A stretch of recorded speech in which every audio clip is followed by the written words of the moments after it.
Well, good morning, everybody. Happy Friday to you. It's another week with ourselves in the middle of a pandemic, but also in an opportunity to grow.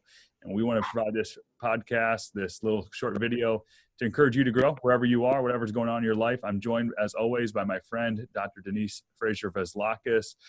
Denise, what's happening this week? What are you and your therapist you work with noticing as you find yourself another week into the situation?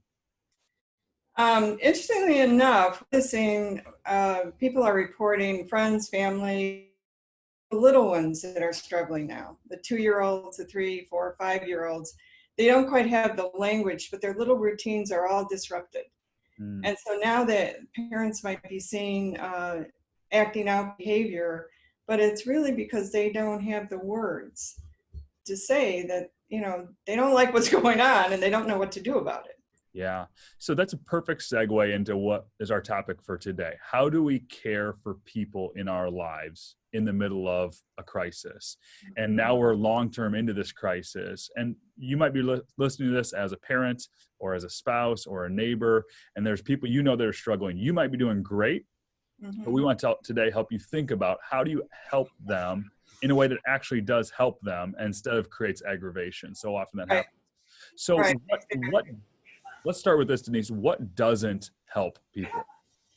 Well, first thing, I think you have to put your oxygen mask on first. You have to make sure that you're taking care of yourself. And what doesn't help is to minimize it or to say, oh, it'll be fine. And even sometimes just to throw them a Bible verse. I love the word, but sometimes that's a way of minimizing it. It doesn't help. It really doesn't help. It also doesn't help to start a sentence with you should. Mm, It's more about trying to be comfortable sitting with a person who's in pain. yeah.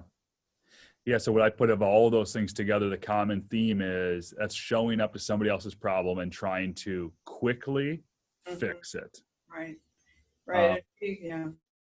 and things, if it was easy to fix and quick to fix, they probably would have fixed it already. Right. Exactly. But they haven't. So one of the things we want to do is get curious. Mm-hmm. So how do we get curious when the person around us is struggling? First to learn, we call it in our field active listening. That's where we listen to what the person is saying without wanting to jump in and fix it or answer it or talk even. I think I'll show that real quickly with my son. He was in one of his graduate programs. He called, he wanted talking, and then he said he needed shoes. And right away I jumped in. Well, I can't do it this day. I could do it this, and I could drive it out. And I got all done. He said I needed shoes. I didn't say I needed you to get me the shoes. So even today, we use that as a kind of cueing when I start jumping in to fix things I don't need to fix. It's really about listening. Yeah, it's about listening. And I think sometimes as the person who's trying to care for somebody, we don't ask somebody a question because we're afraid that if they answer it, now I have to do something. And that keeps us from actually connecting to people in need. And so what are some ways to ask questions without assuming responsibility? That's really great because there's a difference between, empathy is where you walk alongside a person. Sympathy is where you take over. Mm. And we like to use the question, how? Somebody is afraid their job is going to be terminated. We might say, well, how are you thinking about this? Or how are you planning to get prepared for a different kind of job? Or how is this working in your family? That implies it is their problem. And we're interested in how they are dealing with it and where are they stuck, rather than you should do this and you should do that. And it's never a good way to start a sentence. Right. How seems like it's an invitation to a discussion. It's an invitation to helping them take ownership or share their kind of reality with you rather than me doing it for them.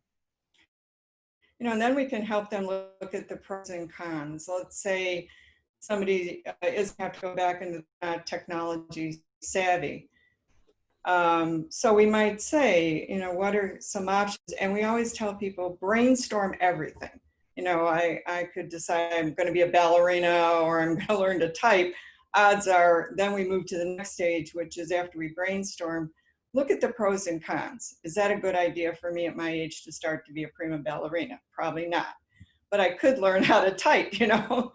So we look at the pros and cons. We don't do though is stop the brainstorming. Then we look at the pros and cons, then we make a decision. And if that decision doesn't work, we go back to look, you know, brainstorming ideas without saying yes, but that won't work. Yeah. You know? Yeah. So often what we're doing with our bodies when we're listening to somebody is telling them something different than what our words are saying. Right. But let's talk a little bit about body position. When I'm trying to care for someone else, what's the most important ways to just position myself? Mm. You always think it's nice or a good idea to sit back. The more anxious we get, the more we lean in, and the more we can't hear. We actually want to sit back and breathe and just listen. And that, you know, working with people in pain or sitting with a friend, a relative, someone you love, your child, it's like doing surgery without anesthetic. It's incredibly painful because we love these people and we don't want them to be suffering. And like you said before, we also feel underprepared. You know, we can't always fix everything. Mm. And so sitting back and really listening, just trying to stay with the words the person is saying is important. So I happen to be one of these people that loves to fix things and fix people, and I can't help but overfunction. It just comes naturally to me in conversations, whether it's with my spouse, my kids, my friends, my neighbors. I can watch the news and I can't wait to fix their problems. But I've learned over time, and I think I'm reminded weekly that seldom works. And so if you're an overfunctioner like me and you have a tendency to fix, here's what I'd encourage you to do. Pull back and say, is what I'm about to do actually going to help? And if it's not, give up on it and do the thing that actually would help. And what you're telling us, and I think it's so true, is what actually probably has a higher probability of success is listening.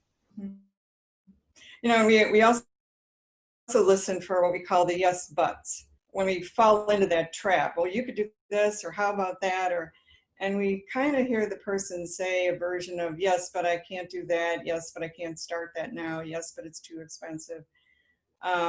Yes, but I'm not prepared. Once we hear 2 or 3 buts, that's a clue that what we're saying is not helpful or the person isn't ready. Yeah. And then we have to take a step back because ultimately it is the person's choice. You know, it's what they're going to do. And people are scared. Yeah. They're really scared. Yeah, I think and so often what we're doing interpersonally, we aren't conscious to it. And so what the gift you can give to that person, whether it's your kid, if your kid's acting up or regressing in their behaviors, is try to understand they're giving you some clues.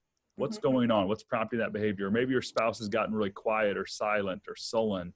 Hey, I've noticed this about you. I want to get curious about that. Can you help me understand that? That's a way of both caring, but also inviting them to begin a conversation where the two of you work together on what's going on. You know, because basically what we're trying to do is move the fear and the frustration and the helplessness from the right brain, which is full of emotion, to doesn't work and feels like we can try. You know? Yeah, you froze a little bit there, but I think what you said was move it from the right brain where we're full of emotion to the left brain where we can actually develop plans and strategies and work and be effective. Right, exactly. Yeah, exactly. Well, Denise, you're always full of great insight. It's always fun to talk to you. I hope this has been helpful to people who are watching today. I get messages every week from people around the country who happen to be friends of this church on the website or a friend of my own, just saying how much it's helped them. And so I want to make sure we say thank you to you too. It's a gift to do this. We'll keep doing it for a couple more weeks. Friends, wherever you are right now, don't give up. Don't be discouraged. There's always hope. And as people of faith, we lean into that hope, especially at times like this. Thanks for your time, everybody. Thank you.